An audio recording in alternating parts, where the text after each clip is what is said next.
खुदी को कर बुलंद इतना, खुदी को कर बुलंद इतना कि हर तकदीर से पहले खुदा बंदे से खुद पूछे, बता तेरा रिजा क्या है।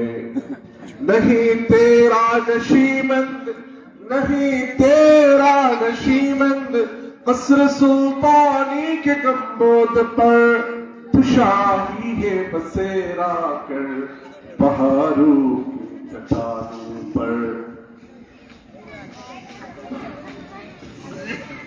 মদিনাতুল উলুম কওমি মাদ্রাসা ও খুদরিশ জঙ্গল যুব সমাজের উদ্যোগে আয়োজিত হাফেজ ছাত্রদের দস্তারবন্দি ও খতমে কোরআন উপলক্ষে আয়োজিত বার্ষিক ইসলামী মহাসম্মেলনের মুআজ্জাজ মুহতারাম সদরে ইজলাস, আমন্ত্রিত উলামায়ে কেরাম, আমার সামনে উপবিষ্ট অত্র অঞ্চলের সম্মানীয় মুরব্বিয়ানে কেরাম, যুবক ভাইরা এবং আমার প্রিয় শিশু কিশোর বন্ধুরা, পর্দার আড়ালের মুমিনা মুহসিনা পর্দানিশীন মা ও বোনেরা, আমার এই সংক্ষিপ্ত সময়ের আলোচনায় আপনাদেরকে স্বাগত জানাচ্ছি।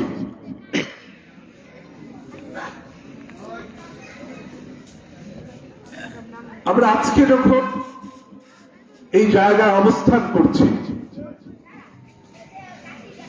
মাহফিলের কেউ আলোচনা করছি, কেউ আলোচনা শুনছি,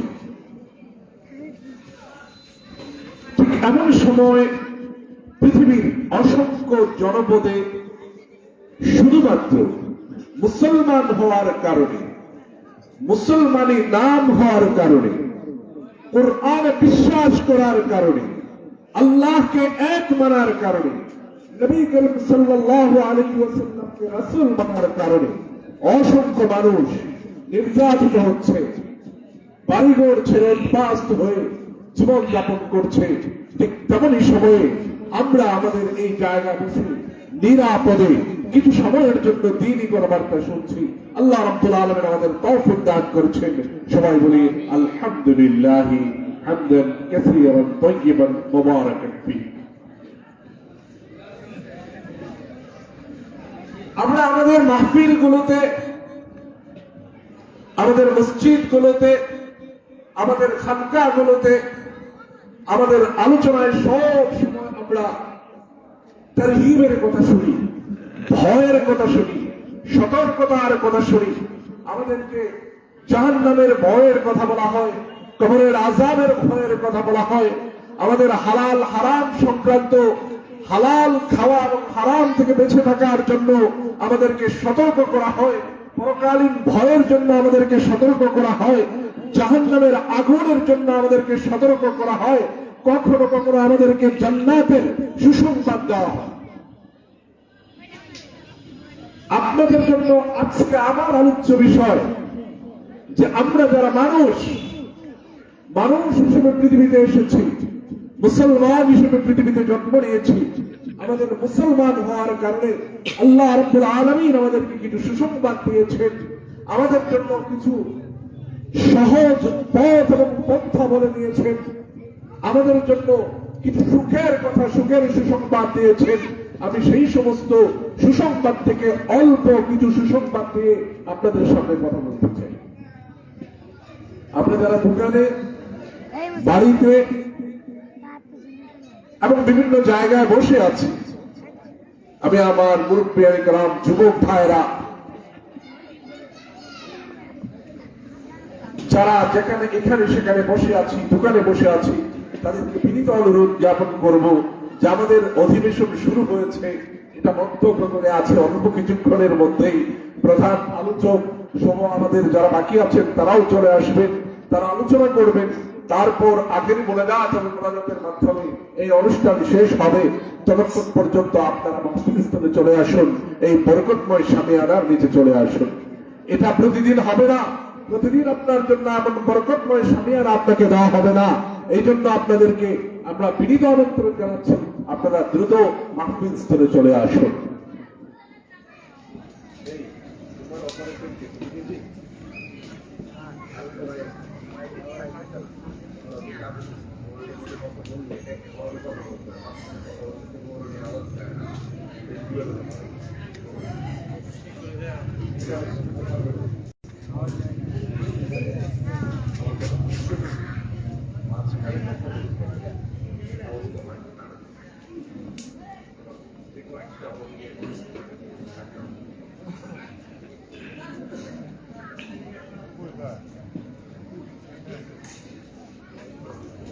সম্মানিত তৌহিদি জনতা, উপস্থিত সম্মানিত মুসলিম,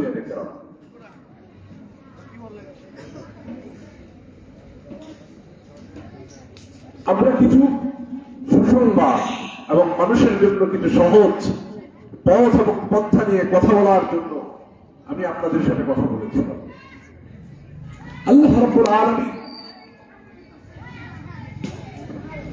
মানুষকে সৃষ্টি করার পর মানুষের জন্য সবচেয়ে সুন্দর এবং মানুষের জন্য সবচেয়ে গুরুত্বপূর্ণ যে বিষয়টি রেখেছেন সেই বিষয়টির নাম হচ্ছে ক্ষমা। এই ক্ষমার জন্য আল্লাহ রাব্বুল আলামিন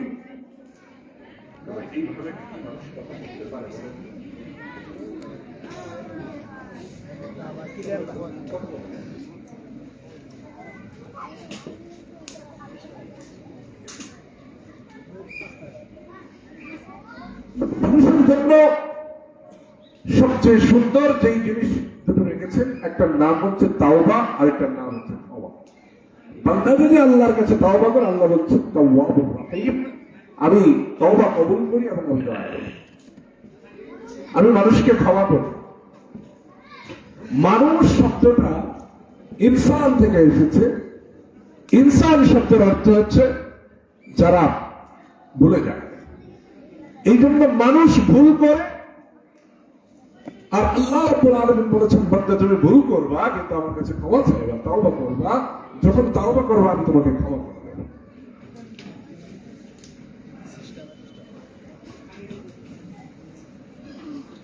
আল্লাহ রাব্বুল আলামিন বান্দাকে বলতেছেন তুমি দুনিয়াতে তোমাকে পাঠিয়েছি, তোমার মধ্যে আমি দুটো ক্ষমতা দিয়েছি। একটা ক্ষমতা হচ্ছে আনুগত্যের ক্ষমতা, আরেকটা হচ্ছে সেরকাশি নাফরমানির ক্ষমতা।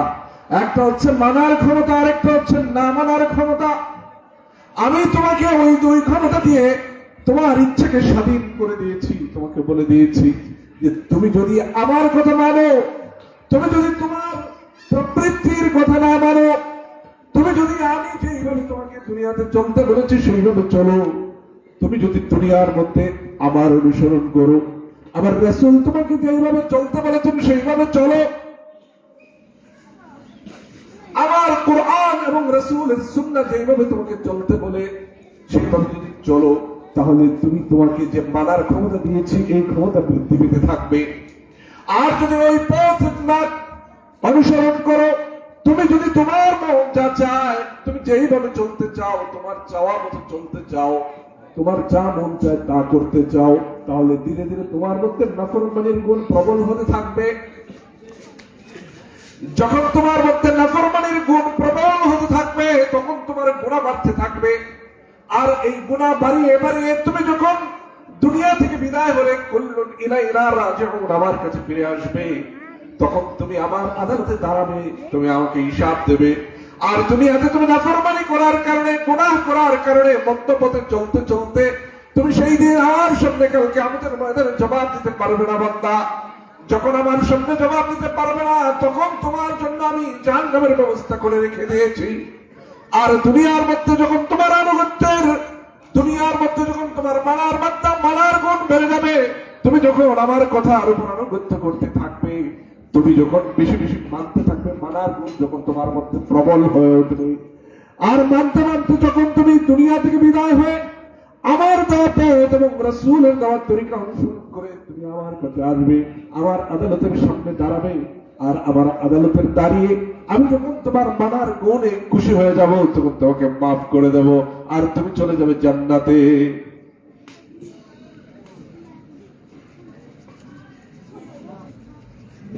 এইটা আল্লাহ রাব্বুল আলামিন আমাদেরকে সৃষ্টি করে আমাদের মধ্যে দুটো গুণ দিলেন। একটা গুণ কি? মানার, আর একটা গুণ না মানার। এইটাকে কসমোলজি বলা হয়, আকীদা। আকায়েদের ভাষায় এটাকে বলা হয় ফ্রি উইল, ইচ্ছার স্বাধীনতা। এটাকে কি বলা হয়? ইচ্ছার স্বাধীনতা। এই ইচ্ছার স্বাধীনতা নিয়ে পৃথিবীর মধ্যে নানাবিধ কথা প্রচলিত আছে।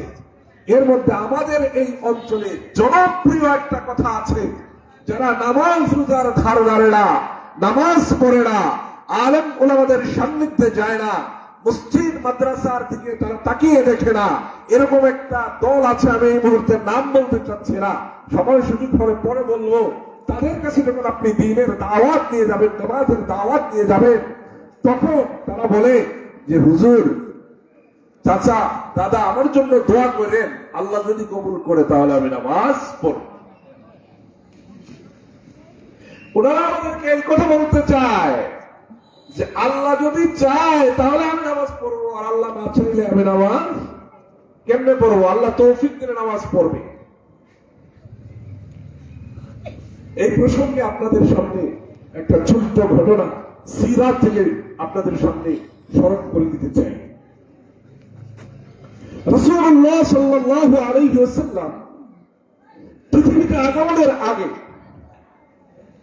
আরবের বিভিন্ন গোত্র, এর মধ্যে বিশেষভাবে ইহুদিরা রাসূলের আগমনের কিছু সময় আগ থেকে তারা বুঝতে পারছিল যে শেষ নবী খাতামুন নবিয়্যিন, আকায়ে নামদার, তাজদারে মদিনা, আহমদে মুজতবা, মুহাম্মদ মুস্তাফা রাসূলুল্লাহ সাল্লাল্লাহু আলাইহি ওয়াসাল্লাম পৃথিবীতে আগমনের সময় হয়ে গিয়েছে। এই জন্য ইহুদিরা আরবের মধ্যে সবচেয়ে দুষ্ট বুদ্ধির মানুষ ছিল। আমাদের সমাজের মধ্যে দেখবেন দুষ্ট বুদ্ধির মানুষ যারা, ওদের ক্ষমতা কম থাকে, এদের সৎ সাহস কম থাকে, এরা সবসময় একটু ভীতু টাইপের হয়। ওই ইহুদিরা, দুষ্ট বুদ্ধির ইহুদিরা আরবের বিভিন্ন গোত্রের সাথে দ্বন্দ্ব করত, ঝামেলা করত। এই দ্বন্দ্ব ঝামেলার পর এদেরকে যখন অন্য অন্য গোত্র অত্যাচার করত, প্রতিশোধ নিত, এরা সব সাহস ছিল, প্রতিশোধ নিতে পারত না, এরা পালিয়ে থাকতো আর বলতো যে শেষ নবী খাতামুল আম্বিয়া আমাদের বংশে আসবে, খাতামুল আম্বিয়া আমাদের বংশে আসবে। শেষ নবী যখন পৃথিবীতে আসবে, সকল মানুষ তার ছায়াতলে আশ্রয় নেবে, আমরাও তার ছায়াতলে আশ্রয় নেব, আমরা শক্তিশালী হয়ে উঠবো, আমরা ক্ষমতাশীল হয়ে উঠবো। সেই দিন আমরা এর প্রতিশোধ নেব, সেই দিন আমরা এর প্রতিশোধ নেব। কিন্তু যখন নবী করিম সাল্লাল্লাহু আলাইহি ওয়াসাল্লাম পৃথিবীতে আগমন করলেন, তখন আমার নবীর সবচেয়ে বেশি বিরোধিতা যারা করলো তারা ইহুদিরা। তারা কারা? ইহুদিরা। এবং আজও পর্যন্ত পৃথিবীর মধ্যে মুসলমানদের বিরুদ্ধে সবচেয়ে বেশি ষড়যন্ত্র যারা করেছে, মুসলমানদের বিরুদ্ধে সবচেয়ে বেশি জুলুম যারা করেছে, সেই জাতির নামও ইহুদি, সেই রাষ্ট্রের নামও ইসরায়েল। ঘটনা কি ঘটলো? কেন নবী করিম সাল্লাল্লাহু আলাইহি ওয়াসাল্লামের অপেক্ষা করছিল? শেষ নবী আসবে, কিন্তু কেন তারা মানতে পারলো না? কেন নবীজির আদর্শে তারা উজ্জীবিত হতে পারলো না? এর কারণটা কি? এর মধ্যে একটা সূক্ষ্ম জিনিস লুকিয়ে আছে। আপনি যখন আল্লাহর কাছে হেদায়েত চাইবেন, তখন শুধু হেদায়েতেই চাইতে হবে। হেদায়েতের সাথে অর্থ, বিত্ত, ক্ষমতা, পাওয়ার এগুলো চাওয়া যাবে না। চাওয়ার সময় আল্লাহর কাছে কি চাইতে হবে? হেদায়েত চাইতে হবে। হেদায়েতের কামনা অন্তরের মধ্যে থাকতে হবে। ইহুদিরা নবী করিম সাল্লাল্লাহু আলাইহি ওয়াসাল্লামের জন্য অপেক্ষা করছিল, কিন্তু হেদায়েত পাওয়ার জন্য অপেক্ষা করে নাই, তারা প্রতিশোধ নেওয়ার জন্য অপেক্ষা করছিল। এই জন্য তাদেরকে হেদায়েত দেওয়া হয়নি। হেদায়েত পাওয়ার জন্য হেদায়েতের কামনা অন্তরের মধ্যে থাকতে হবে, নাহলে আল্লাহ রাব্বুল আলামিন ঘোষণা করেছেন খাতামাল্লাহু আলা কুলুবিহিম, আল্লাহ তাদের অন্তরের মধ্যে সিল মেরে দেবে, এরা কোনদিন হেদায়েত পাবে না। বলতে পারেন হুজুর এর প্রমাণ কি? একটা প্রমাণ গেল, 2 নম্বর প্রমাণ দেই। আল্লাহ রাব্বুল আলামিন কুরআনুল কারীমের মধ্যে নবী করিম সাল্লাল্লাহু আলাইহি ওয়াসাল্লামকে একটু বিরক্ত হয়ে বলেন, ইন্নাকা লা তাহদি মান আহবাবতা। ও নবী, তুমি যারে পছন্দ করো, যারে ভালোবাসো, তারে হেদায়েত দিতে পারবে না। যারে ভালোবাসো তারে কি করতে পারবে না? তুমি হেদায়েত দিতে পারবে না। কোন প্রসঙ্গে বলেছেন আল্লাহ রাব্বুল আলামিন?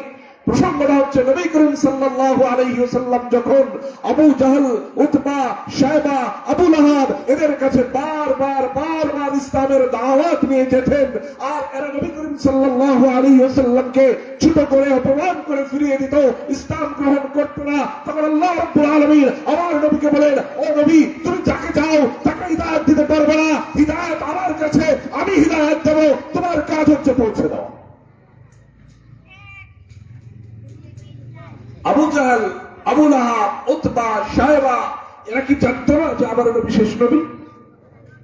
সিরাতে ইবনে হিশামের মধ্যে লেখা হয়েছে, এদের কাছে যখন আরবের অন্যান্য কবিলার লোকজন, অন্যান্য গোত্রের লোকজন কথা বলতো, তখন এরা বলতো মুহাম্মদ সত্য, মুহাম্মদ শেষ নবী, মুহাম্মদ সত্যবাদী, মুহাম্মদ আল আমিন, এই সব সত্য, কিন্তু মুহাম্মদ আমাদের ভাতিজা, ভাতিজার কথায় চাচা ইসলাম গ্রহণ করে ফেলবে, এই ইজ্জত, এই সম্মান আমি কোনোভাবেই খোয়াতে পারবো না, আরবের নেতৃত্ব থেকে আমি আমাকে কোনোভাবে সরিয়ে দিতে পারবো না, আমি নেতৃত্ব ছাড়তে পারবো না, এই জন্য মুহাম্মাদের দিন আমি গ্রহণ করতে পারছি না। কারা বলতো? Abu Lahab, Utba, Shaiba. এরা জানতো যে মুহাম্মদুর রাসূলুল্লাহ সাল্লাল্লাহু আলাইহি ওয়াসাল্লাম খাতামুল আম্বিয়া, শেষ নবী, এটা তারা জানার পরেও তারা মানে নাই। কারণ কি? তাদের অন্তরে হেদায়েতের কামনা ছিল না। অন্তরে কি ছিল না? হেদায়েতের কামনা ছিল না। আপনাকে হেদায়েত পেতে হলে, আল্লাহকে পেতে হলে, আল্লাহর রাসূলকে মুহাব্বত করতে হলে, আল্লাহর রাসূলের মুহাব্বত পেতে হলে, কাল কিয়ামতের ময়দানে আমার নবীর শাফাআত পেতে হলে, হাউজে কাউসার পেতে হলে অন্তরের মধ্যে হেদায়েতের কামনা থাকতে হবে, সত্যকে পাওয়ার কামনা থাকতে হবে, নিজের মধ্যে জান্নাতে যাওয়ার কামনা থাকতে হবে, আল্লাহর দাস হওয়ার কামনা থাকতে হবে, আল্লাহর দিদার পাওয়ার কামনা অন্তরের মধ্যে থাকতে হবে। যদি অন্তরের মধ্যে হেদায়েতের কামনা না থাকে, আপনি যতই জানেন, যতই বুঝেন, আপনি হেদায়েত কখনোই পাবেন না, কখনোই আপনাকে হেদায়েত দেওয়া হবে না। যেরকম ভাবে ইহুদিরা হেদায়েত পায় নাই, হেদায়েত না পেয়ে আমার নবীর বিরোধিতা করতে করতে তাদের বিরোধিতা এমন পর্যায়ে পৌঁছেছে, শেষ পর্যন্ত নবী করিম সাল্লাল্লাহু আলাইহি ওয়াসাল্লাম তাদের প্রতি বিরক্ত হয়ে তাদেরকে আরব থেকে বের করে দিয়েছেন, এবং বের করে দিয়ে ঘোষণা দিয়েছেন যে এরা আর কখনোই আরবে প্রবেশ করতে পারবে না। ইহুদিদেরকে একবারে চিরতরে আরব থেকে বের করে। কেন? এদের মধ্যে হেদায়েতের কামনা ছিল না। আর হেদায়েতের কামনা যদি কারো ভেতরে থাকে, তাহলে আল্লাহ রাব্বুল আলামিন তারে কিভাবে ঈমান এবং হেদায়েত দেয় সেটা নিয়ে আরেকটা ঘটনা আপনাদেরকে শোনাই। আবার আমাদের তো এই সময়ে প্রবলেম কি, যে ঘটনা বলতে গেলে, ইতিহাস বলতে গেলে, সিরাত বলতে গেলে কিছু কিছু ভাই আছে, ওনারা বলেন যে হুজুর রাখালি ঘটনা কয়। হুজুর রাখালি কি কয়? ঘটনা কয়। এটা অন্য এক লম্বা কাহিনী, এটা অন্য কোনো সময় সুযোগ পেলে বলবো। আজকে আপনাদেরকে সেই ঘটনা শোনাই। আজকের যেটা ইরান, আজকের যেটা ইরান, এটা তখনকার সময় এর নাম ছিল পারস্য, ফারিস। কি নাম ছিল? ফারিস, পারস্য। পারস্যের এক রাজা ছিল, ওই রাজার এক যুবরাজ ছিল, ওই যুবরাজের নাম ছিল সালমান। যুবরাজের নাম কি ছিল? সালমান। তিনি যখন যুবক হলেন, তখন পৃথিবীর মধ্যে রাজাদের মধ্যে যে যুদ্ধ, আর রাজাদের যে অহংকার, সম্রাজ্যের যে অহংকার, এগুলো দেখে দেখে তিনি বলতেন পৃথিবীর মধ্যে মানুষের এরকম অহংকার চলতে পারে না। পৃথিবীর এক মহান সত্তা রয়েছেন, পৃথিবীর এক খালেক রয়েছেন, পৃথিবীকে পরিচালনা করার জন্য একজন রব রয়েছেন। পৃথিবীর মধ্যে রাজত্ব চলবে রবের, পৃথিবীর মধ্যে রাজত্ব চলবে মহান রবের, মহান সৃষ্টিকর্তার। ওই যে মানুষ নিজেদেরকে রব মনে করে ফেলেছে, এইটা কখনোই হতে পারে না। আমরা এই পৃথিবীর মধ্যে, আমি এই পৃথিবীর মধ্যে সেই রবের সান্নিধ্য পেতে চাই, আমি সেই মহান সত্যকে পেতে চাই। এই মহান সত্যকে পাওয়ার কামনা তৈরি হলো যুবরাজ সালমানের মধ্যে। কার মধ্যে? যুবরাজ সালমানের মধ্যে মহান রবকে, মহান সত্যকে পাওয়ার, মহান হিদায়াত পাওয়ার কামনা তৈরি হলো। আল্লাহ রাব্বুল আলামিন এই যুবককে ওই রাজপ্রাসাদ থেকে বের করে দিলেন। রাজপ্রাসাদ থেকে এই যুবক সত্যকে অন্বেষণ করতে করতে, সত্য খুঁজতে খুঁজতে যুবক যখন বের হয়ে গেল, প্রতিমধ্যে ওই যুবক দুঃস্য দলের, ডাকাত দলের যারা রাস্তায় ডাকাতি করে ওই ডাকাত দলের মুখে পড়ে ডাকাতরা তাদেরকে ডাকাতি করে নিয়ে যায়, তারপর গোলাপ হিসেবে বিক্রি করে ফেলে। এইভাবে কয়েক হাত বিক্রি হতে হতে ওই সালমান এসে আরবে উপনীত হয়। আরবের এক লোকের কাছে দাস হিসেবে বিক্রি হয়। ওই লোক এই সালমানের উপর অত্যাচার শুরু করতে থাকে। আর সালমান এই অত্যাচার শেষ করে যখন সারাদিনের কাজ শেষ করে রাত হয়, রাতের বেলায় সে ধ্যান করে বলে, আমি আমার সেই পরম সত্তাকে পেতে চাই, আমি সেই পরম সত্যকে পেতে চাই, আমি সেই হেদায়েতের রাস্তায় যেতে চাই, সেই হেদায়েতের রাস্তায় গেলে আমার দুনিয়া আলোকিত হবে, পরকালও আলোকিত হবে। আল্লাহ রাব্বুল আলামিন সেই সুদূর পারস্য থেকে আরবের মধ্যে এনে সালমানের হিদায়াতের আশা আল্লাহ রাব্বুল আলামিন পূরণ করেছেন। আর তার নাম ইতিহাসের মধ্যে বিখ্যাত হয়ে গিয়েছে সাহাবী সালমান ফারিসি রাদিয়াল্লাহু তাআলা আনহু হিসেবে। সুবহানাল্লাহ বলেন। 150 বছরের আয়ু পেয়েছিলেন।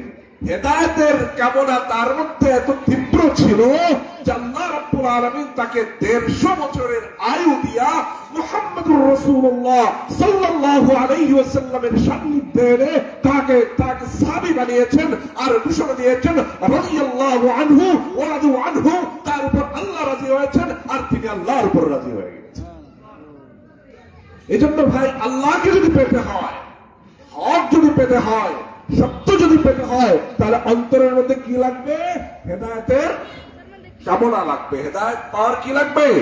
কামনা লাগবে। সুতরাং আমার যেই সমস্ত ভাইয়েরা, যেই সমস্ত লালসাওয়ালারা, জটাদারিওয়ালারা, একতারাওয়ালারা আমাদেরকে বুঝায় আল্লাহ চাইলে তো আমার নামাজ পড়াইতেই পারে, আল্লাহ আমার নামাজ চায় না, আল্লাহ আমার হজ চায় না, আল্লাহ আমার রোজা চায় না, এই জন্য আল্লাহ আমার নামাজ রোজা হজের মধ্যে নিয়ে যায় না, এই কথা বলে কিনা আপনাদের? আরো একদম শিক্ষিত মানুষ বলে, ও ভাই তুমি বলো আল্লাহর হুকুম ছাড়া গাছের পাতা নড়ে না, আল্লাহর হুকুম ছাড়া গাছের পাতা নড়ে না, তাহলে আমি যে নামাজ পড়ি না এটাও আল্লাহর হুকুমে, আমি যে গুনাহ করি এটাও আল্লাহর হুকুমে। না হয় আল্লাহর হুকুম ছাড়া যখন গাছের পাতা নড়ে না, তাহলে আমি কিভাবে নামাজ রোজা ছাড়া দুনিয়ার মধ্যে টিকে থাকতেছি? এই কথা বলে একদল মানুষ। কি কারণে বলে?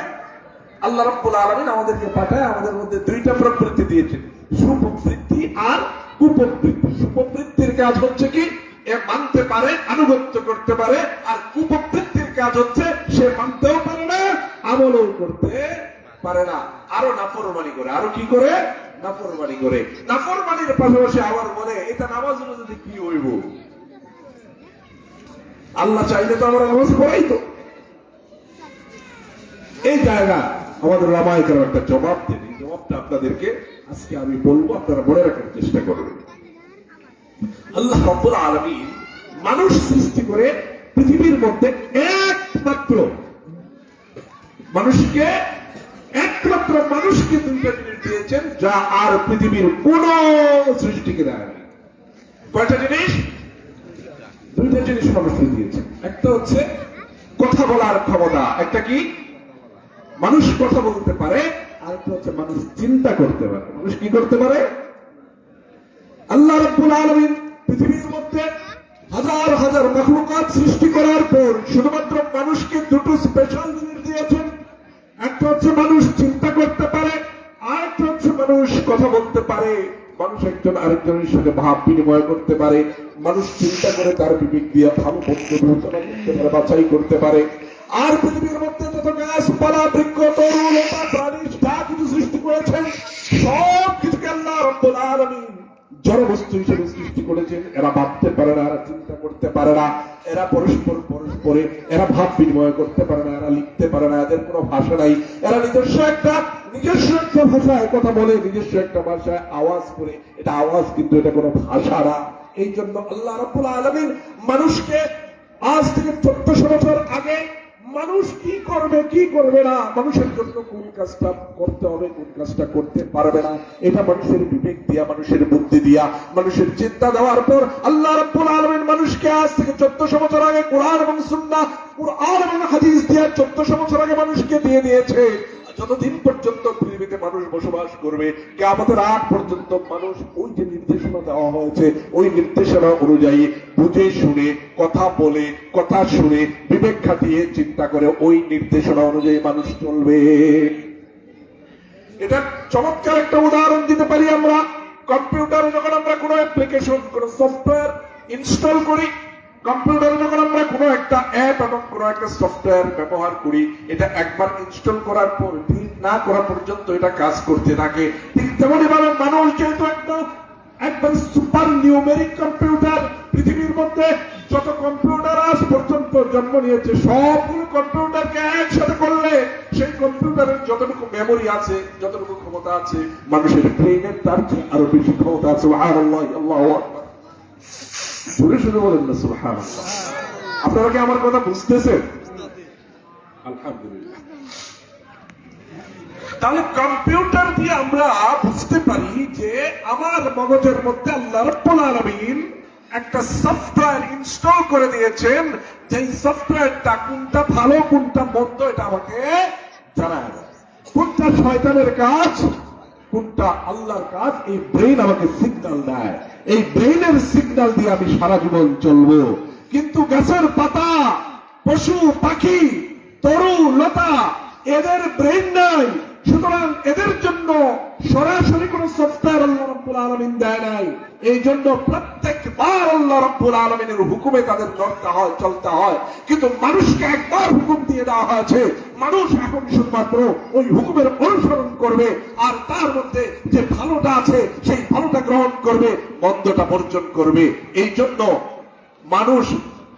মানুষ কি একবার তাকে হুকুম দিয়ে দেওয়া হয়েছে, এখন সে কি করবে, তার কাজ কি, এটা তার যারা আকাবির আসলাম আছে, অগ্রজ আছে, মুরব্বী আছে, তার যারা উস্তাদ আছে তাদের কাছ থেকে জানবে তার করণীয় কি আর মানবে। এটা হলো মানুষের দায়িত্ব, এটা হলো মানুষের কাজ। আর গাছপালা, তরুলতা, বৃক্ষরাজি, তার যেহেতু ব্রেন নাই, সে যেহেতু কিতাব পড়তে পারে না, সে যেহেতু ওয়াজ শুনতে পারে না, সে যেহেতু জুমার খুতবা শুনতে পারে না, সে যেহেতু মুরব্বীর কাছে যেতে পারে না, এই জন্য তাকে প্রত্যেকবার আল্লাহর হুকুমে নড়তে হয়।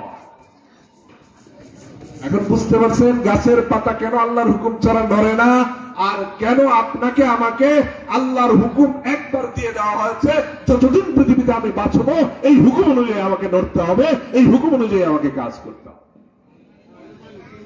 তাহলে আমার ভাইরা বলেন যে হুজুর আল্লাহ চাইলে নামাজ পড়বো, আপনি দোয়া করেন, আল্লাহর হুকুম ছাড়া গাছের পাতা নড়ে না। আমি যে নামাজ পড়ি না এটা আল্লাহর হুকুম ছাড়া কিভাবে হয়? সেই ভাইদেরকে বলতে চাই, ভাইরা আমার, আপনারা আপনাদের এই যে প্রবৃত্তির জ্ঞান, আপনাদের জ্ঞানের যে ক্ষমতা, আপনি যে জ্ঞানী, এই অহংকার থেকে একবার বের হয়ে চোখটা বন্ধ করে মাটির দিকে তাকান।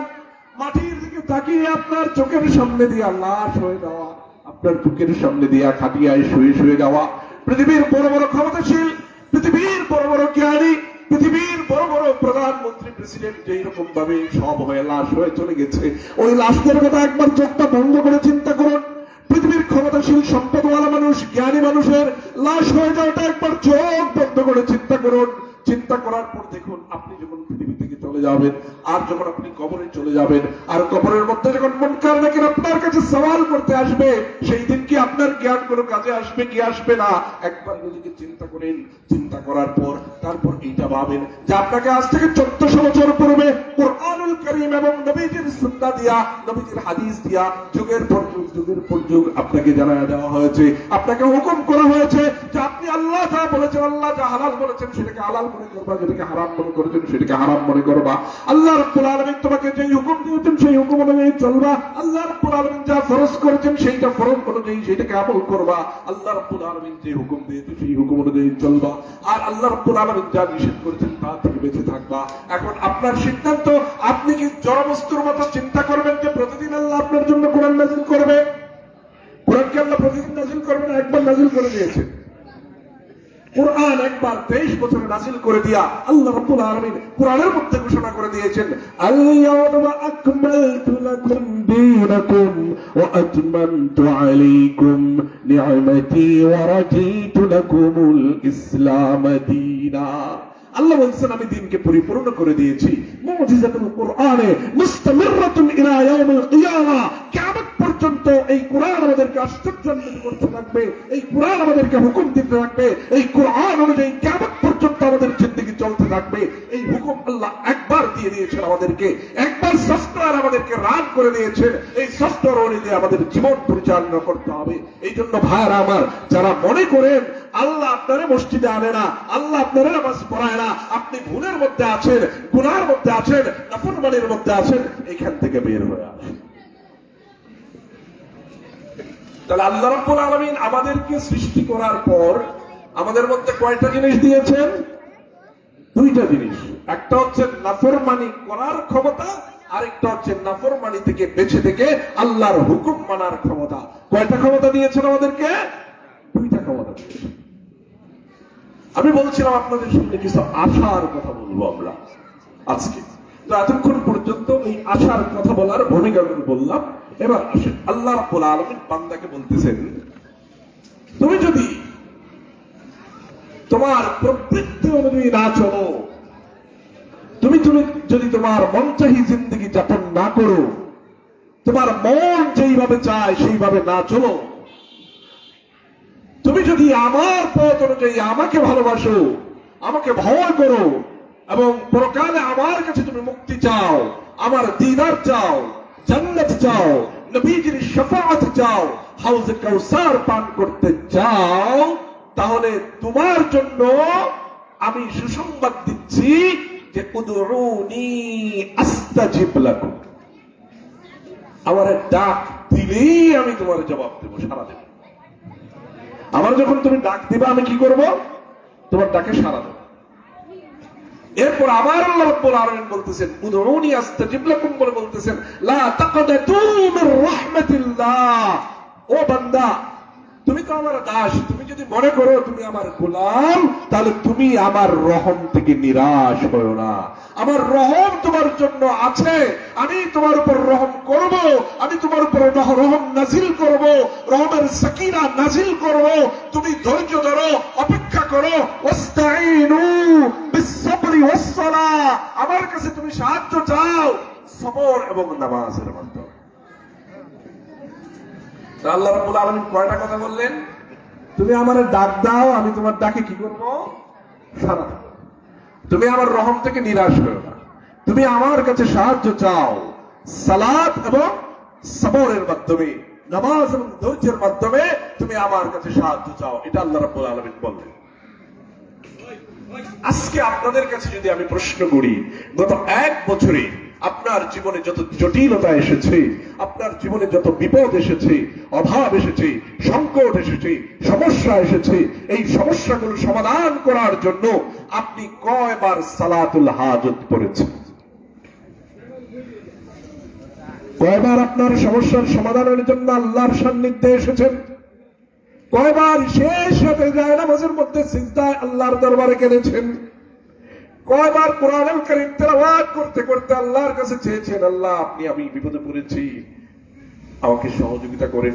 কয়বার অসুস্থ হয়ে মুক্তি পাওয়ার জন্য ওয়ানুনাজ্জিলু মিনাল কুরআনি মা হুয়া শিফাউ ওয়া রাহমা, আল্লাহ বলতেছেন কোরআন নাযিল করেছি, এটা তোমার জন্য আরোগ্য, শিফা এবং তোমার জন্য রহমত। আমরা কতবার অসুস্থ হয়ে বিপদগ্রস্ত হয়ে কোরআনের সান্নিধ্য হয়েছি, কোরআন তেলাওয়াত করেছি। বিভীষণের বিরুদ্ধে রাগ উঠেছে, কতবার চিন্তা করেছি আমার নবীজি কি করতেন? স্ত্রীদের প্রতি রাগ উঠলে, স্ত্রীদের প্রতি বিরক্ত হলে আমার নবী কি করতেন? ছেলের প্রতি রাগ উঠেছে, কতবার চিন্তা করেছি ছেলের প্রতি রাগ হলে আমার নবীজি কি করতেন? ব্যবসায় লস হয়েছে, কতবার চিন্তা করেছি আমি এই ব্যবসায় লস খেয়ে যদি আমার নবীজির দরবারে যাইতাম, নবীজির সামনে যাইতাম, নবীজির কাছে গিয়া বলতাম, ইয়া রাসূলুল্লাহ আমি তো ব্যবসা করছিলাম, আমি ব্যবসার মধ্যে লস হয়ে গিয়েছে, আমি ফসল করেছিলাম, ফসলগুলো নষ্ট হয়ে গিয়েছে, হুজুর আমি আমার 3টি সন্তানকে লালন পালন করেছি, সন্তানগুলো আমার কথা শুনে না, আমার নবী কি সমাধান দিতেন? কতবার আমরা চিন্তা করেছি। আমরা কি কখনো চিন্তা করেছি যে আমার নবী কিভাবে সমাধান দিতেন, আমার কোরআন কিভাবে সমাধান দেয়, ইসলাম থেকে আমি কিভাবে সমাধান নেব? একবার কি আমরা চিন্তা করেছি কিনা? স্ত্রী কথা শুনে না, মেয়ে কথা শুনে না, সমাজের মধ্যে মানুষ দিন মানে না, সমাজের মধ্যে মানুষ হক পথে চলে না, সমাজের মধ্যে মানুষ দুর্নীতি করে, সুদ খায়, ঘুষ খায়, মানুষকে ঠকায়, বাজারের ব্যবসায়ীরা মানুষকে ঠকায়। আপনি কি কখনো ভেবেছেন এইগুলো থেকে মানুষকে উদ্ধার করার জন্য আমার নবীজি কোন পথ বলে দিয়েছেন, আমার কোরআন কোন পথ বলে দিয়েছেন? আপনারা কি কখনো ভেবেছেন, এরকম চিন্তা করেছেন? আমরা বলি আমার নবীজির সিরাত পড়ব, আমরা বলি আমি ইসলাম মানি, আমরা বলি আমরা কোরআন মানি, আমরা বলি আমরা মুসলমান, কিন্তু আমাদের জীবনের যত সংকট, আমাদের জীবনের যত সমস্যা, আমাদের সব পরিবার থেকে নিয়ে রাষ্ট্র, অর্থনীতিকে নিয়ে সমাজনীতি, সমাজনীতি থেকে নিয়ে বিজ্ঞান, এর কোনো কিছুর মধ্যেই আমরা কখনোই চিন্তা করি না যে আমার কোরআন কি বলছে, আমার রাসূল কি বলছে। আমার রাসূলের আদর্শকে আমরা কখনোই আমাদের সামনে হাজির করি না, কখনোই আমার রাসূলের নজরে আমার সমস্যাকে আমি দেখি না, কখনোই আমার সমস্যার সমাধানের জন্য রাসূলের সিরাতের আয়নায় আমি আমার চোখ ফেলি না। এটা ফেলি না এই জন্য যে আমরা আমাদের জীবনকে আমরা যতটা সহজ মনে করি, আমরা জীবনকে যতটা কঠিন মনে করি, এর কোনো কিছুই ইসলাম আমাকে দেয় নাই। ইসলাম জীবনকে সহজ করে দিয়েছে। যতভাবে আপনি আপনার জীবনকে যাপন করবেন, প্রত্যেকটা যাপনকে আল্লাহ রাব্বুল আলামিন সহজ করে দিয়েছেন। আর এই সহজ করার জন্য আল্লাহ বলেন, উদউনি আস্তাজিব লাকুম, আমারে ডাকো আমি সাড়া দেব। ওয়াস্তাঈনু বিস-সাবরি ওয়াস-সালাহ, নামাজ পড়ো, ধৈর্য ধরো, আমি তোমার সমস্যার সমাধান করে দেব। লা তাকনাতু মির রাহমাতিল্লাহ, আমার রহম থেকে তুমি নিরাশ হও না। আল্লাহ রাব্বুল আলামিন আপনাকে আমাকে বলতেছেন। আমরা কি করি? এই পথে যেতে চাই না। কই যাই? আমরা যেই মানুষ নিজেই সমস্যাগ্রস্ত, সেই মানুষের কাছে যাই, আমার সমস্যার সমাধান করে দেন।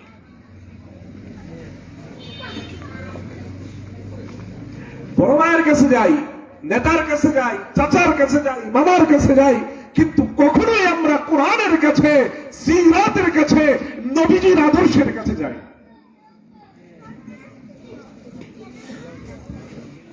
একটা সহজ উদাহরণ দিই।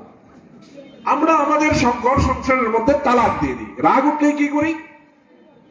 আমাদের বিবি সাহেবদের কাছে আমাদের রাগ দেখানোর, বেড়াগিরি দেখানোর একটা মাধ্যম হলো ডাইরেক্ট 1 তালাক, 2 তালাক, 3 তালাক, তোর 14 গোষ্ঠী তালাক।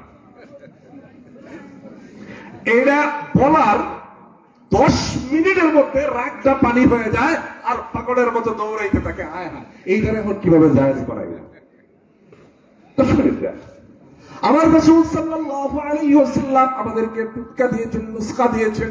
যখন রাগ উঠে, যখন রাগ উঠে নিচ থেকে তাকাও, আউযু বিল্লাহি মিনাশ শাইতানির রাজীম পড়ো। শয়তানের রাগ শয়তানের কাছ থেকে আসে, আল্লাহর কাছে এই রাগ থেকে পানা চাও। আউযু বিল্লাহ পড়ার পর যদি রাগ না যায়, বসে পড়ো। বসার পরেও রাগ যায় না, শুয়ে পড়ো। শোয়ার পরেও রাগ যায় না, গোসল করো। আচ্ছা বলেন, আউযু বিল্লাহ পড়লো, বৈশা পড়লো, শুয়ে পড়লো, গোসল করলো, আধা ঘন্টা গেছে নাকি? আরো 3 তালাকের রাগ থাকবে? আমরা আমার নবীজির সিরাতের কাছে যাই না। রাগটা যখন উড়ে, তখন আমরা ওই শয়তান যেভাবে বলে শয়তানের কাছে চলে যাই, আমরা আমাদের প্রবৃত্তির কাছে চলে যাই, আমরা আমাদের মনের কাছে চলে যাই। মন যেভাবে আমাকে দৌড়ায়, সেইভাবে দৌড়াইতে থাকি, আমার নবীজির সিরাতের দিকে যাই না। এই জন্য কুরআনুল কারীমে আল্লাহ রাব্বুল আলামিন ইরশাদ করেন, আমি শুরুতেই আয়াত পড়েছিলাম, ওয়ামা খালাকতুল জিন্না ওয়াল ইনসা ইল্লা লিয়াবুদুন। একটা সহজ সূত্র, আপনি দুনিয়ার মধ্যে ইসলামের উপর থাকবেন, ঈমানের উপর থাকবেন, তাকওয়ার উপর থাকবেন, আল্লাহর মুহাব্বতের উপর থাকবেন, নবীজির মুহাব্বতের উপর থাকবেন, দুনিয়াও আপনার জন্য সফল হবে, পরকালেও সফল হবে। সূত্র মাত্র একটা, আল্লাহ রাব্বুল আলামিন বলে দিয়েছেন, ওমা খালাকতুল জিন্না ওয়াল ইনসা ইল্লা লিয়াবুদুন, আমি আমার এই মানুষদেরকে সৃষ্টি করেছি কেবলমাত্র আমার ইবাদতের জন্য। তাহলে এবার আপনার সূত্র কি? যে আপনার জিন্দেগিতে আপনি যত কাজ করবেন, সব কাজের আগে নিজের একবার জিজ্ঞেস করবেন যে এই যে কাজটা করতেছি, এই কাজটা কি ইবাদত হচ্ছে কি না। খুব সিম্পল, খুব সহজ।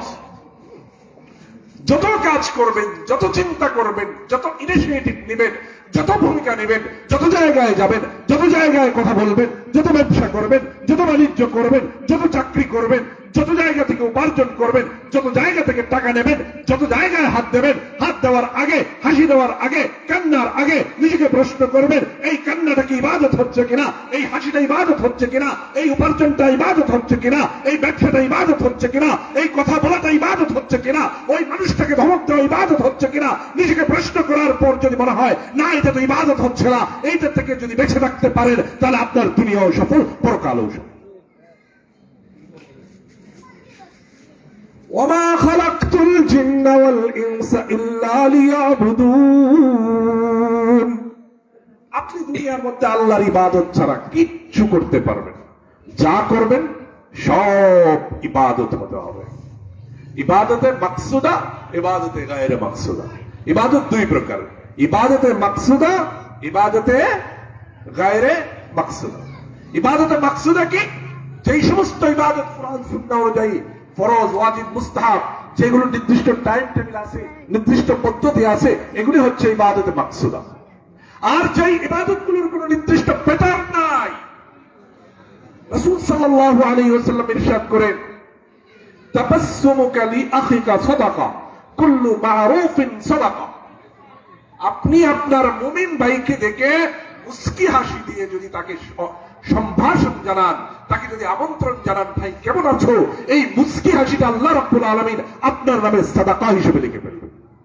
তাহলে আল্লাহ যখন কোন জিনিস সাদাকা হিসেবে লেখেন, সদকা মেনে নেন, তখন এটা কি ইবাদত কিনা? আপনি রাতের বেলায় ঘুমোতে যাবেন, ঘুমোতে যাওয়ার আগে চিন্তা করলেন আপনার ওই ফুফাতো ভাইটা অসুস্থ, চাচাতো ভাইটা অসুস্থ, আপনার ভাতিজাটা বড় ভাইয়ের কথা শুনে না, ভাবির কথা শুনে না, ভাই বিদেশ থাকে, ছেলেটা ভাবির কথা শুনে না, ওইটারে কিভাবে হেদায়েতে আনা যায়, কিভাবে পথে আনা যায়, এটা নিয়ে ভাবতে হবে। মনে মনে ভাবলেন এটাকে দেখে চিল্লায় পাঠায় দেওয়া যায় কিনা, মনে মনে ভাবলেন এইটাকে একজন বড় হুজুরের কাছে নিয়ে যাওয়া যায় কিনা, মনে মনে ভাবলেন এইটাকে মাদ্রাসায় নিয়ে যাওয়া যায় কিনা। রাতের বেলায় এতটুকু চিন্তা করলেন, এইটাকে আমার রাসূল বলতেছেন কুল্লু মা'রুফিন সাদাকা, প্রত্যেকটা ভালো চিন্তা সাদাকা। এই যে রাতের বেলায় চিন্তা করলেন, এটাও আপনার নামে আল্লাহ সাদাকা হিসেবে লিখে ফেললো। এখন আপনি আপনার জীবনের প্রত্যেকটা কাজের আগে যখন আপনি আপনার নিজেকে ভাববেন যে এই কাজটা আল্লাহর ইবাদত হচ্ছে কিনা, এই কাজটাতে আল্লাহ খুশি হবেন কিনা, এই কাজটা করার পরে কালকে আমাদের ময়দানে আল্লাহর সামনে আমাকে আল্লাহর আদালতের কাজ করে আমাকে দাঁড়াতে হবে কিনা, ওই চিন্তা যখন আপনি করবেন, তখন আপনি আর এই কাজটা করতে পারবেন না। পারবেন? জমিনে ক্ষেতের আইল কাটতে গেছেন, কূপ দেওয়ার আগে যদি চিন্তা করেন এই যে আইলটা কাটতেছি, আইলটা তো আমার ক্ষেতে পড়ছে না তার ক্ষেতে পড়ছে জানি না, আমি কাটলে তো যদি তার ক্ষেতের মধ্যে পড়ে তাহলে তার তো আমি ক্ষতি করে ফেলতেছি, আমি আল্লাহর কাছে কি জবাব দিব? কূপ কি দিতে পারবেন? আমাদের সোসাইটিতে কি হয় জানেন, যারা মনে করে যে তার জমি আরেকজনের জমির মধ্যে চলে গেছে, সে যদি বলে দাদা, বড় ভাই, চাচা, বুয়াজি, আমরা তো মনে হইতেছে আপনার ক্ষেতটা একটু বেশি, আপনারটা কম, আমারটা আমার ফোন লাগতো না, আমার যত কেনে আছে তৎকানি চলবো, বলে কিনা? কেন বলে? কারণ তার মাথার মধ্যে এটা নাই, এই কথা যে বলতেছি এতে আমার আল্লাহ খুশি হবে কিনা, এই কথার কারণে আমার আল্লাহ বেজার হবে কিনা, এই ভাবনা তার মাথার মধ্যে নাই। যদি মাথার মধ্যে থাকতো আমার আল্লাহ যদি বেজার হয়ে যায়, আমার বাবা তো জমি দুইজন দুই কাটা করে দিয়ে গেছে, তাহলে দুই কাটা জমি যদি একসাথে থাকে তাহলে দুইটা জমি সমান হওয়ার কথা, আমার জমিটা বড় হয়ে গেছে, তার মানে অবশ্যই কোনো না কোনো জায়গায় সমস্যা আছে। আমার ভাতিজা যেহেতু মাতার জন্য বলছে, আল্লাহর রাস্তায় আমি এটা ভেবে ফেলি কালকে আমাদের ময়দানে বেঁচে থাকার জন্য। যদি মনে হইতো যে আমার কাজটা ইবাদত হচ্ছে কিনা, তাহলে ওই ভাই কি বলতো যে ভাইস্তা যেইভাবে সুন্দর হয় এইভাবে আমি জানো মাপো, তোমাদের এক ইঞ্চি জমি আমার জমির সাথে থাকবে, এইটা আমি মেনে নিতে পারবো না। আমি কালকে আমাদের ময়দানে এই এক ইঞ্চি জমির জন্য আল্লাহ রাব্বুল আলামিনের দেওয়া ওই বিশাল জান্নাত থেকে বঞ্চিত হতে চাই না। ৫০০ জমি পাই পাবে, কিন্তু আমরা কি করি, না আমারটা ঠিক আছে, আমার মাফুল লাগতো। বাবা ইন্তেকাল করে, বুড়েরা বাড়িতে আসে, ভাইয়েরা বলে ওয়ারিশ নিতে হলে মামলা করতে হয়, বলে কিনা? এই ওয়াজে আমি করি, শুরু করার ৫ মিনিটের মধ্যে আমার নামায় দেয়, আমরা মেয়েরা কি করবে জানি না। আমি যেখানে ওয়ারিশের ওয়াজ করি, হাক্কুল ইবাদের বয়ান শুরু করি, শুরু করার ৫ মিনিটের মধ্যে বলে হুজুর সময় শেষ। বিভিন্ন জায়গা থেকে চাপ আসতে থাকে যে হুজুর এই কথা কেলা কয়ে দিছে। এই কথা কে বলে দিছে? খুব সংক্ষেপে বলতেছি। আমার জীবনে আমার মাস্টার্সের উত্তরাধিকার সম্পদ নিয়ে 100 নম্বরের অ্যাসাইনমেন্ট ছিল। এই অ্যাসাইনমেন্ট করতে গিয়ে আমি যে সত্য সামনে পেয়েছি, এটা সংক্ষেপে 2-1 মিনিটের মধ্যে আপনাদেরকে বলতেছি। যে আমাদের অসংখ্য ভাই, অসংখ্য ভাতিজা বলে যে আমার ফুফু ওয়ারিশ নেয় নাই, আমার বোন ওয়ারিশ নেয় নাই। আমরা অনেক বলছি নেওয়ার জন্য নেয় নাই। আমি এইরকম 50 জন পরিবারের সাথে কথা বলছি যারা বলছে ওয়ারিশ নেয় নাই। ওনাদের সাথে কথা বলার পর তাদের ফুফু এবং বোনদের কাছে কথা বলতে গিয়েছি। যাওয়ার পর যেই শব্দ এসেছে সেই শব্দটা হলো, বোন বলতেছে, ভাই আপনি তো এসেছেন ওয়ারিশ নিয়ে। আমি যখন বাবা মারা গেল, বাবার বাড়িতে যখনই যাই গিয়া হয় ভাবি অসুস্থ, না হয় ভাই অসুস্থ। যখনই যাই হয় ভাবির প্রেশার বেড়ে যায়, না হয় ভাইয়ের প্রেশার বেড়ে যায়। যখনই যাই হয় ভাবির সাথে ভাইয়ের কাজ্জা, না হলে ফুতের সাথে ভাইয়ের কাজ্জা। একটা না একটা সব সময় লাইগা থাকে, সব সময় লাইগা থাকে। আমি কোনোদিন ওয়ারিশের আলাপ তুলতেই পারি না আমার বাপের বাড়িতে গিয়া। ভাই কি বলতেছে আমার বোন ওয়ারিশ নেয় না, আর বোন বলতেছে আমি ওয়ারিশের আলাপ তুলতেই পারি নাই। কথা কি এক হইল? ভাইয়ের কথাটা কি ইবাদত হয়েছে? ভাইয়ের কথাটা কি সওয়াবের হয়েছে না গুনার হয়েছে? বলেন না কেন? ভাইয়ের কথাটা কি সওয়াবের হয়েছে না গুনার হয়েছে? গুনার কথা হয়েছে। আরেক পরিবারে গিয়েছি, বলতেছে হুজুর আমার বাবা যেদিন ইন্তেকাল করলেন, সকালবেলায় আমি আরেক রুমের মধ্যে, আমার বড় ভাইয়ের রুমের মধ্যে শুয়ে আছি। আমার ছোট ভাই বউ অন্য অন্য ভাবিদের সাথে বলতেছে, বড় আপার কলজাটা অনেক বড়, এইটা 2-4 কাঠা জমিন লেগে বড় আপা কোনোদিন আসবে না। যখন আমার ভাবি, ছোট ভাবি আমার কলজাটা অনেক বড় বলতেছে, তখন আমার 2টা ছেলে পড়াশোনা করে, 3টা মেয়ে পড়াশোনা করে, তাদের খরচ আমি ঠিক মতো দিতে পারি না। আমার খুব কষ্ট হয়, খুব কষ্ট হয়। আমার ভাইদেরকে যখন বলি আমার পোলাপান কোনো পড়াশোনা করছে, একটু সহযোগিতা করো, আমার ভাইয়েরা আমাকে বলতো, আমরা নিজেরাই চলতে পারি না, তোমার সন্তানদেরকে কিভাবে সাহায্য করবো? এটা আমাদের পক্ষে সম্ভব না। আচ্ছা, আমরা যদি কোনোদিন বাবা তোমাদেরকে কিছু দিতে চাই, আমরা না করবো না। যেদিন আমার বাবা ইন্তেকাল করলেন, সেই দিন সকালবেলায় ভাবিকে তারা লেলিয়ে দিয়েছেন। উনি বলছিলেন উলায়া দিচ্ছেন, আমাদের গ্রামের ভাষায় কি বলে? উলায়া দিচ্ছেন, লেলিয়ে দিয়েছেন। আমাকে আমার বোনদেরকে ওই পাশে রেখে ভাবিরা বসে বসে আলাপ করে আমাদের আপাদের কলজাটা অটকানি বড়, এরা কোনোদিন ওয়ারিশ দিবে না। এই ছোট ছোট ভাই বাচ্চা গুলো অভাবে পড়বে, এগুলি কষ্ট করবে, এটা বোন হিসেবে কিভাবে মেনে নেবে? 2টা কথা বললাম, আর বলবো না। এবার বলেন, বোনেরা কি ওয়ারিশ নিতে চাইছে, নাকি ছলে বলে করলে কৌশলে ব্ল্যাকমেল করে ওয়ারিশ যেন চাইতে না পারে সেটার পরিবেশ তৈরি করা হয়েছে? সেটার পরিবেশ তৈরি করা হয়েছে। এখন প্রশ্ন হলো, আমার এক বন্ধু ঢাকার একজন বড় মাদ্রাসার মুহাদ্দিস, সে বলতো যে বাংলাদেশের মধ্যে অসংখ্য মানুষ জাহান্নামে যাবে, এরা আমল ঠিক, আখলাক ঠিক, এদের আখলাকে কোনো সমস্যা নাই, আমলে কোনো সমস্যা নাই, মুআমালাত মুআশারাতে কোনো সমস্যা নাই, কিন্তু শুধুমাত্র বোনের ওয়ারিশ না দেওয়ার কারণে এরা জাহান্নামে। আল্লাহ বলছেন হালালের সাথে হারাম না মিশানোর জন্য। যারা বোনের ওয়ারিশ দেয় নাই, যেই ভাতিজা ফুফুর ওয়ারিশ দেয় নাই, আর ওই ওয়ারিশের সম্পদ তার বাবার হালাল সম্পদের সাথে মিশিয়ে খাচ্ছে, তার পুরোটাই হারাম হয়ে যাচ্ছে। একবারও আমরা ভাবছি না। আমি আপনাদেরকে শুরু করেছিলাম আশার কথা বলবো। আল্লাহ বলতেছেন উদউনি আস্তাজিব লাকুম, আর আমার রাসূল বলতেছেন আদ-দুআ মুখুল ইবাদাহ, দোয়া হলো ইবাদতের মূল, ইবাদতের মগজ। তো আপনাদের সামনে আমি একটা দোয়ার ঘটনা, দোয়া কবুলের ঘটনা বলতেছে। আবার বলতেন না তো হুজুর তো খালি ঘটনা বলতেছে। পৃথিবীতে বিখ্যাত ডাক্তারদের মধ্যে একজনের নাম হচ্ছে শাহিন আখতার। এই ভদ্র মহিলার বাড়ি হচ্ছে পাকিস্তানে। কোথায়? পাকিস্তান। পৃথিবীর বিখ্যাত সার্জনদের মধ্যে একজন, সেরা 3 জনের একজন। বলা হয় কি পৃথিবীর সেরা 3 জন ক্রিটিক্যাল সার্জনের একজন হচ্ছে শাহিন আখতার। এই ভদ্র মহিলা প্রতিদিন ভিন্ন ভিন্ন ভিন্ন রাষ্ট্রে গিয়ে তার অপারেশনের কাজ করবে। আজকে পাকিস্তানে হলে কালকে রোয়ান্ডাতে, পরের দিন ইউরোপে, পরের দিন থাইল্যান্ডে, পরের দিন শ্রীলঙ্কায়, পরের দিন সিঙ্গাপুরে, পরের দিন মালয়েশিয়াতে, পরের দিন ইন্দোনেশিয়াতে, পরের দিন সৌদি আরবে, এরকম প্রতিদিন আলাদা আলাদা রাষ্ট্রে তার অপারেশনের শিডিউল দেওয়া থাকে। এরকম একজন ডাক্তারের নাম হচ্ছে শাহিদ আখতার। এই ডাক্তার একদিন পাকিস্তান থেকে থাইল্যান্ডে একটা ক্রিটিক্যাল অপারেশনের জন্য যাবে।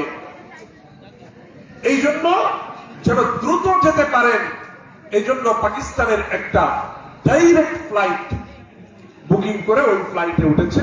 এই ফ্লাইট ভারত পাকিস্তান সীমান্তবর্তী এক বিমানবন্দরে ল্যান্ড করে বলছে বিমানে অনাকাঙ্ক্ষিত যান্ত্রিক ত্রুটির কারণে এই ফ্লাইট কন্টিনিউ করা যাবে না, সুতরাং আপনারা যাত্রীরা যারা আছেন আমাদেরকে ক্ষমা করবেন, আপনারা 1 ঘন্টা পরে অন্য ফ্লাইট আছে, সেই ফ্লাইট ধরে আপনারা যেখানে যেতে চান যান।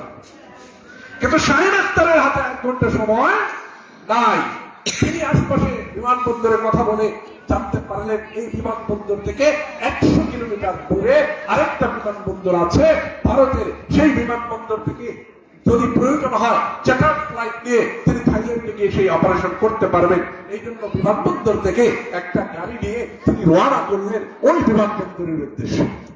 বলা হয়েছে 100 কিলোমিটার যেতে সর্বোচ্চ এই 1 ঘন্টা বা তারও কম সময় লাগতে পারে, কারণ এই রাস্তা খুব সুন্দর এবং এই রাস্তায় কোনো ট্রাফিক হয় না।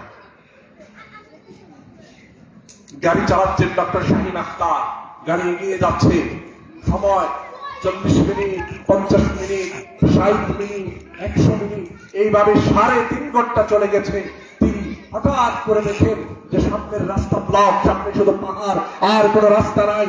হঠাৎ করে পাহাড়ি ঝড় শুরু হয়েছে, বৃষ্টি নামা শুরু হয়েছে, বাতাস আসতে শুরু করেছে, কনকনে ঠান্ডায় সে কাঁপতে শুরু করেছে। এমন সময় তাকিয়ে দেখে আশপাশে অনেক দূরে বাড়িঘর, কোথায় যাবে চিন্তা করে টেনশনে পড়ে গিয়েছে। মোবাইলের নেটওয়ার্ক নাই, কোন দিকে যোগাযোগ করবে। হতাশ হয়ে তিনি গাড়ির মধ্যে বসে থেকে ঠান্ডায় কাঁপতে কাঁপতে চারদিকে চোখ বোলাতে বোলাতে হঠাৎ তাকিয়ে দেখেন ওই পাহাড়ি রাস্তার অনেক ঢালুতে নিচে একটা ছোট্ট ঘরের মধ্যে, ছোট্ট একটা তাঁবুর মতো ঘরের মধ্যে টিমটিমে আলো জ্বলছে। তিনি দ্রুত বৃষ্টিতে ভিজতে ভিজতে ওই ঘরের সামনে দাঁড়িয়ে দরজায় নক করার পর দেখে দরজা খুলে গিয়েছে। তিনি ভিতরে গিয়ে দেখেন এক বৃদ্ধ সিজদায় পড়ে, এক বৃদ্ধা সিজদায় পড়ে আছে। এই ঘরের মধ্যে গিয়ে দেখে এক বৃদ্ধা সিজদায় পড়ে আছে, তিনি ঠান্ডায় কাঁপতেছেন। বৃদ্ধ সিজদার থেকে উঠে সালাম ফিরিয়ে বলে, মা তুমি তো ঠান্ডায় কাঁপতেছো, তোমার নিউমোনিয়া হয়ে যাবে, দ্রুত তুমি কাপড় পরিবর্তন করো, আর পাশের রুমের মধ্যে ফায়ার প্লেস আছে, ওইখানে গিয়ে বসবো। ওই ডক্টর শাহিন আখতার ওই মহিলার সাথে কাপড় পরিবর্তন করে গরম কাপড় পরে ওই আগুনের সামনে বসলো। আগুনের সামনে বসার পর দেখে ওই ভদ্রমহিলা যেখানে সিজদায় পড়েছিল তার পাশে একটা চৌকির মধ্যে একটা ছেলে 14-15 বছর হবে, হাড্ডিসার, তার শরীরের মধ্যে কোনো গোশত নাই, হাড়গুলো দেখা যায়, চামড়াগুলো দেখা যায়, শুয়ে আছে। ওই ডাক্তার শাহিন আখতার ওই ভদ্র মহিলাকে জিজ্ঞেস করলেন, ওই বৃদ্ধাকে জিজ্ঞেস করলেন, দাদিমা এটা কে? বলছে এটা আমার বড় ছেলের বড় পুত্র, এইটার জন্য আমি যেতে পারি না, ওইটাকে এখানে নিয়ে আছি। আর এটার একটা অসুখ হয়েছে, এই অসুখের জন্য ভারতের বড় বড় ডাক্তার আছে, সব দেখিয়েছি, আর ওইটার জন্য আমার ছেলেরা উপার্জন করে করে টাকা জমাচ্ছে এর অপারেশনের জন্য, এই জন্য আমি এখানে থাকি, ওদের বোঝা হয়ে শহরে যাই না। আর ডাক্তারদের সঙ্গে আমি কথা বলেছি, ডাক্তাররা বললো এশিয়ার মধ্যে যদি ওই ছেলের অপারেশন কেউ করতে পারে তাহলে সেটা একমাত্র শাহিন আখতার। শাহিন আখতার ছাড়া এই ছেলের অপারেশন কেউ করতে পারবে না। আজ থেকে 2 বছর যাবত শাহিন আখতারের সিরিয়ালের জন্য অপেক্ষা করছি, কোন ডাক্তার শাহিন আখতারের সিরিয়াল দিতে পারে না। আর আমি সিজদার মধ্যে পড়ে আল্লাহর কাছে কান্নাকাটি করে বলতেছি, আল্লাহ তুমি তো চাইলে সব করতে পারো, আল্লাহ তুমি তো চাইলে 70 বছরের জাকারিয়াকে সন্তান দিতে পারো, আল্লাহ তুমি তো চাইলে ওই একজনকে সিংহলে, আদমকে সিংহলে পাঠিয়ে হাওয়াকে আরবে পাঠিয়ে দুইজনকে একসাথে মিলিয়ে দিতে পারো। মাওলা, মাওলা গো আমার প্রিয় নাতিটা অসুস্থ হয়ে গিয়েছে, মাওলা গো তুমি আমাকে শাহিন আখতারের একটা সিরিয়াল পাঠায় দাও, সিরিয়ালের ব্যবস্থা করে দাও। 2 বছর যাবৎ কান্নাকাটি করতেছি। শাহিন আখতার বসেছিল, দাঁড়িয়ে থেকে বলল আল্লাহু আকবার বলে চিৎকার করে দাঁড়িয়ে গেল। দাঁড়িয়ে গিয়ে বলতেছে, মা আপনাকে আর আল্লাহর কাছে কান্নাকাটি করতে হবে না, আল্লাহ আপনার দোয়া কবুল করেছেন, স্বয়ং শাহিন আখতারকে সিরিয়াল দিয়ে আপনার ঘরে পাঠায় দিয়েছে। সুবহানাল্লাহ, আল্লাহু আকবার। এই ঘটনা এশিয়ার বিভিন্ন পত্রিকার মধ্যে গত 2-3 বছর আগে প্রত্যেকটা ডাক্তারের নাম সহ এসেছে। ডাক্তার শাহিন আখতার তার ব্লগের মধ্যে লিখেছেন এই পুরো ঘটনা, আরো লম্বা ঘটনা, এরপরে আরো লম্বা ঘটনা হয়েছে। থাইল্যান্ডে যে রোগীর অপারেশন করতে যাওয়ার কথা ছিল, ওই রোগীর অপারেশন না হলে মারা যাবে, আর হঠাৎ করে দেখা গেল ওই রোগীর অপারেশন নেই। তো দোয়া কি আল্লাহ কবুল করেনি কিনা? আমরা দোয়া করতে জানি না, আমরা দোয়া করতে জানি না। আমাদের চরিত্র কি জানেন? বলতে বলতে হুজুর এইটা আবার আপনি কেমনে জানেন? আপনি তো আগের কথাটা জানেন, পিছনে কি হইতে কি হয় জানেন? আপনি উল্টা করবেন হুজুর, আপনার নামাজ মনে হয় না। আমাদের মসজিদ গুলোতে ইমাম সাহেব, খতিব সাহেব নামাজের পর যখন লম্বা মোনাজাত করেন, চিৎকার করে বলেন আল্লাহ আল্লাহ, আমাদের পিছন থেকে একদল ভাই বলে এই দেখ আজকে হুজুর আল্লাহর নামায় লাইতেছে। ওনাদের কত লম্বা করার লাগে? আমাদের মসজিদ গুলোতে শুক্রবার দিন খতিব সাহেবের বয়ান যদি 5 মিনিট বেশি হয়ে যায়, সমাজের মধ্যে একদল মানুষ আছে যারা বারবার ঘড়ি দেখতে থাকে, মোবাইল দেখতে থাকে, অসহ্য হয়ে বলে হুজুর জাস্ট টাইমে নামাজ পড়ান, জাস্ট টাইমে নামাজ পড়ান। আমাদের মসজিদ গুলোর মধ্যে মাগরিবের সময় কোন হুজুর আবেগের বশত যদি 2টা আয়াত বেশি পড়ে ফেলে, আমরা পিছন থেকে বলি পরের উপরে খায়, তো সময়ের মূল্য বুঝে না। ইমাম সাহেব কার উপরে খায়? পরের উপরে খায়, সময়ের মূল্য বুঝে না। বাজার গুলিতে সবচেয়ে ভয়াবহ ফিতনা, এসার সময় লম্বা চলা করা যায় না। মাঝে মাঝে বিভিন্ন জায়গায় যাই, যাওয়ার পরে মোহাম্মত করে বলে হুজুর নামাজ পড়েন দেন, কানে কানে কয় হুজুর সুরা দেওয়ার দেন। আমি বলে রাখছি আপনাদেরকে, সতর্ক করে সাবধান করে বলছি, যাদের কারণে, যাদের অত্যাচারের কারণে, যাদের রাগের কারণে, যাদের ক্ষোভের কারণে ইমাম সাহেবরা ছোট ছোড়ায় নামাজ পড়াতে বাধ্য হয়, তাদের কোনো মুক্তি পরকালে নাই। সাবধান ভাইরা আমার, কুরআনের তিলাওয়াত আপনার ডরে কমায় ফেলে আপনার মতো বড় জালেম আর কেউ হতে পারে না। অনেক জায়গায় ইমাম সাহেবরা সেজদার মধ্যে গিয়া গুনে গুনে 3 বার সুবহান রাব্বিয়াল আলা পড়ে। ওনারা বলে যে সেজদাটা লম্বা হয়ে গেলে কোনো মুসল্লি রাগ করে না, আপনার ব্যবসা বাণিজ্য আছে, কাজ আছে। আমি যেহেতু মানুষের সাথে মিশা, মানুষকে বুঝা, মানুষকে পড়ার এক ধরনের পাকড়ামি আমার মধ্যে আছে, এই জন্য যে সমস্ত ভাইরা মসজিদের মধ্যে এসে সময়ের মূল্যের গল্প করে, ওনাদের সময়ের অনেক দাম, ওয়াজ মাহফিলে গেলে ওনাদের সময়ের অনেক দাম, মোনাজাতের মধ্যে সময়ের অনেক দাম, এরকম কিছু কিছু ভাইদেরকে পিছন থেকে অনুসরণ করে আমি কি পেয়েছি এটা আপনাদেরকে আরেকটু শোনাই। এরকম অসংখ্য ভাইকে পেয়েছি যে ওনারা সারাদিনে যে টাকা পয়সা উপার্জন করেন, এটা সারা রাত জুয়া খেলে আর নেশা করে ওড়ায়। মাগরিবের নামাজের পরে ওনারা বাজারে মুড়ে অথবা স্থানীয় দোকানগুলোতে গিয়া, যেই দোকানের টিভিটা যত বড়, এইটার মধ্যে সুন্দর করে আসন পেতে বসে যান। বাড়িওয়ালি ফোন দেয়, সন্তান ফোন দেয়, মা ফোন দেয়, বিরক্ত হয়ে মোবাইল বন্ধ করে ফেলে। রাত 12টা পর্যন্ত ক্রিকেট দেখেন, ফুটবল দেখেন, সংবাদ দেখেন, নাটক দেখেন, সিনেমা দেখেন, তারপর বাসায় যান। সেই ভাইটা শুক্রবার দিন মসজিদে আসার পরে 5 মিনিট 10 মিনিট খতিব সাহেবের বয়ান লম্বা হয়ে গেলে খতিব সাহেবকে সবক শোনায়, হুজুর পরের উপরে খায়, সময়ের মূল্য বুঝেন না। আপনারা কি আমার কথার সাথে রিলেট করতে পারছেন? আপনারা বুঝতে পারতেছেন আমার কথা?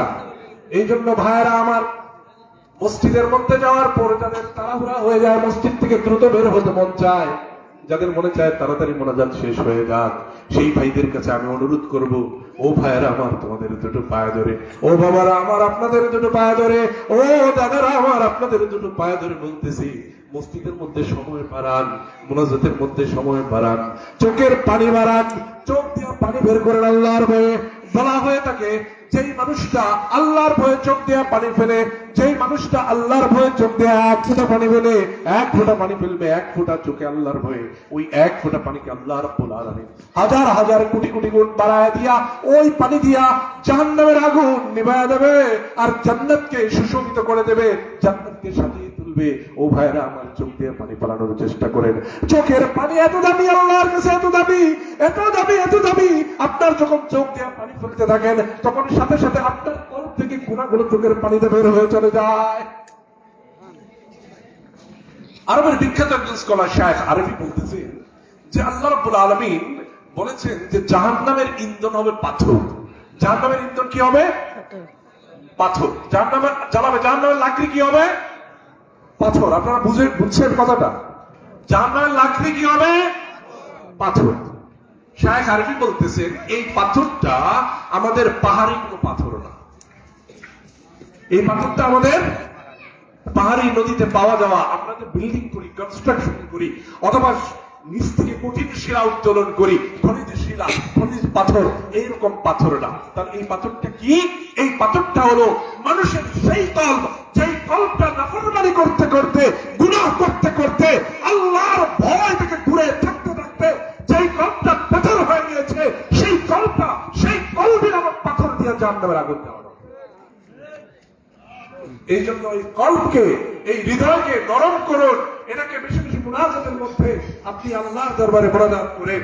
ভাই, আল্লাহ রাব্বুল আলামিন আমাদেরকে দোয়া শিখিয়েছেন, রব্বানা লা তুযিগ কুলুবানা বা'দা ইয হাদাইতানা ওয়া হাব লানা মিন লাদুনকা রাহমা ইন্নাকা আনতাল ওয়াহ্হাব। এই দোয়া বারবার কেন করতে বলেছেন?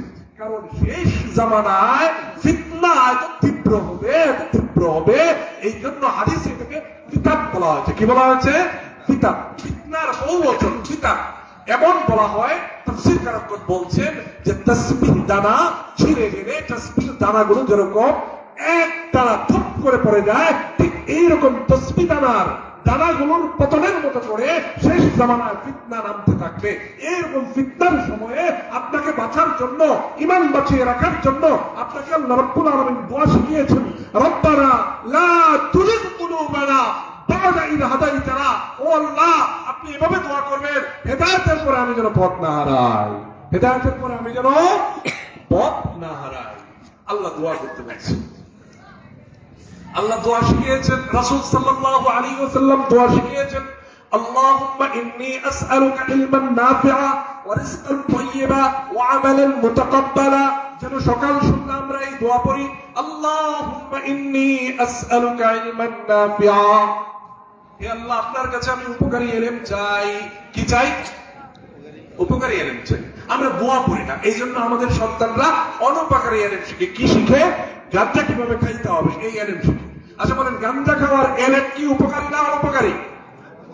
উপকারী না ক্ষতিকর? আপনারা ডরাইতেছেন নাকি? গাঁজা খাওয়ার ইলম শিখা এটা কি উপকারী না ক্ষতিকর? ক্ষতিকর। জুয়া খেলার ইলম শিখে, এটা উপকারী না ক্ষতিকর? গালি দেওয়ার ইলম শিখে, গালি দেওয়া উপকারী না ক্ষতিকর? রাসূল সাল্লাল্লাহু আলাইহি ওয়াসাল্লাম ইরশাদ করেন, সিবাবুল মুমিনি ফুসুকুন ওয়া কিতালুহু কুফরুন। কোন মুসলমানকে গালি দেওয়া ফাসিকি, যে গালির ইলম শিখছে সে ফাসিকের ইলম শিখছে। আর রাসূল শিখাইছেন আমাদেরকে, বলো, দোয়া করো, আল্লাহুম্মা ইন্নী আসআলুকা ইলমান নাফিআ। উপকারী ইলম শিখার জন্য বলেছেন। আর আমরা আল্লাহর কাছে দোয়া না করার কারণে, আল্লাহর কাছে না যাওয়ার কারণে আমাদের সন্তানেরা জুয়ার ইলম শিখে, ঘুষের ইলম শিখে, সুদের ইলম শিখে, গালির ইলম শিখে, মানুষকে ক্ষতি করার ইলম শিখে। ওয়ারিজকান তাইয়্যিবা, হালাল রিজিক। আল্লাহ, আপনার কাছে আমি হালাল রিজিক, পবিত্র রিজিক চাইতেছি। আমরা আল্লাহর কাছে পবিত্র রিজিকের জন্য দোয়া করি না। এই জন্য আমাদের পরিবারের, আমাদের সন্তানেরা হালাল রিজিকের দোয়া, হালাল রিজিক অর্জন করে না, হারাম রিজিক অর্জন করে। কেউ জুয়া খেলে রিজিক অর্জন করে, কেউ সুদ খেয়ে রিজিক অর্জন করে, কেউ অন্যকে ঠকিয়ে রিজিক অর্জন করে, কেউ চাকরিতে ফাঁকি দিয়ে রিজিক অর্জন করে। এগুলো কখনোই তাইয়্যিবা, হালাল তাইয়্যিবা হয় না। ওয়া আমালান মুতাকাব্বালা। রাসূল দোয়া শিখিয়েছেন, এমন এমন আমল করা, এমন আমল করা, এমন আমল করা যে আমলগুলো আল্লাহ কবুল করেন। আমরা আমল করি কিন্তু আমল আল্লাহ কবুল করে না। আল্লাহ আমল কবুল করে না এই জন্য যে আমাদের আমলের মধ্যে দুইটা জিনিস মিশিয়ে ফেলি। একটার নাম হচ্ছে রিয়া, আরেকটার নাম হচ্ছে বিদআত। আমরা আমলের মধ্যে কি মিলাই ফেলি? রিয়া এবং বিদআত মিলিয়ে ফেলি। রিয়া এবং বিদআত মিলিয়ে ফেলার কারণে আমাদের আমলগুলো আল্লাহ কবুল করে না। কি কারণে?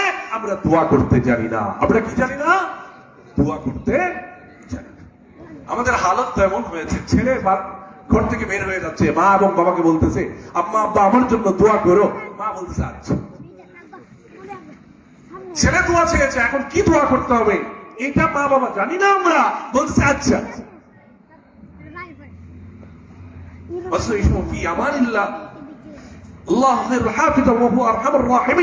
এই দোয়া করবে, এই দোয়া না করে বলতেছে আচ্ছা। কেন? কারণ আমরা দোয়া শিখি না, দোয়া কিভাবে করতে হবে করি না, সালাতুল হাজত করি না, আল্লাহর কাছে চাই না। আমরা কিছু হইলেই মানুষের কাছে দৌড়াই। এই জন্য ভাইরা আমার,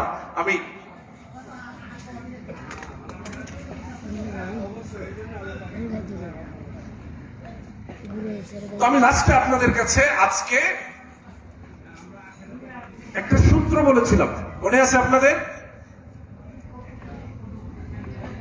গুনাহ থেকে বাঁচা, বিদআত থেকে বাঁচা, শিরক থেকে বাঁচা আর জান্নাতে যাওয়ার সহজ রাস্তার জন্য একটা সূত্র বলেছিলাম, ওমা খালাকতুল জিন্না ওয়াল ইনসা ইল্লা লিয়াবুদুন। আল্লাহ আমাদেরকে সৃষ্টি করেছেন কেবল তার ইবাদত করার জন্য। তাহলে আমাদের যত কাজ হবে সব আল্লাহর ইবাদত হিসেবে করব। নিয়ত ঠিক করে ফেলবো, সব ইবাদত হয়ে যাবে। আর সর্বশেষ আপনাদের সামনে 2 রাকাত নামাজের তালকিন, 2 রাকাত সালাত, সালাতুল হাজত কিভাবে পড়বো আর পড়লে কি হয়, এই নিয়ে 2টা ঘটনা আপনাদের সামনে শেয়ার করে আমি কথা শেষ করব।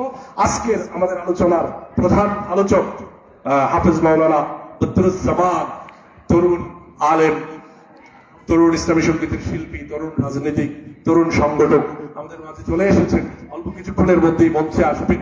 তার আসার আগ পর্যন্ত আপনাদেরকে আমি এই 2টি ঘটনা শেয়ার করতে চাই। আমরা এখন থেকে বিপদে পড়লে সালাতুল হাজত করবো তো? সালাতুল হাজতের দোয়া মুখস্থ করবো তো? করবো তো সবাই? মনে হয় না করবো? সবাই জোরে সোরে বলেন, আজ থেকে যে কোনো বিপদে সালাতুল হাজত করবো তো?